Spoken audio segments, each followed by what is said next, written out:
যে এই ইসরা ও মেরাজ কখন সংঘটিত হয়েছে। ইসরা ও মেরাজ সংঘটিত হওয়ার ব্যাপারে বর্ণনাগুলি এসেছে, সেটা হচ্ছে যে এটা ছিল রবিউল আউয়াল মাসে, রবিউল আউয়াল মাসে। আর আরেক বর্ণনায় আসছে এটা ছিল রবিউল আখির মাসে, অর্থাৎ রবিউল আখির তো রবিউল আউয়ালের পরে যেটা আসে সেটা রবিউল সানি যেটাকে বলে, এটা রবিউল আখির বলে এটাকে।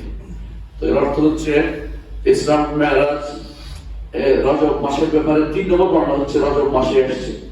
রজব মাসের ব্যাপারে 3 নম্বরের বর্ণনাটি আমাদের দেশে খুব প্রসিদ্ধ, কিন্তু বিশুদ্ধ বর্ণনায় রজব মাসে সেটা অনুষ্ঠিত হয়নি।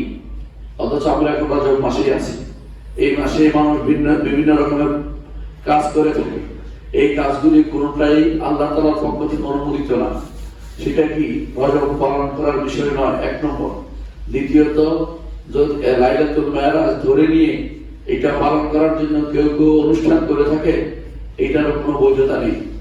মূলত নির্ধারণ করা যাবে না, এটাই বিশুদ্ধ মত যে লাইলাতুল মেরাজের রাত্রি পূর্তি হয়েছে তা নির্ধারণ করা যাবে না, তার মাসও নির্ধারণ করা যাবে না, কারণ এর ফলে বিশুদ্ধ কোনো বর্ণনা আসে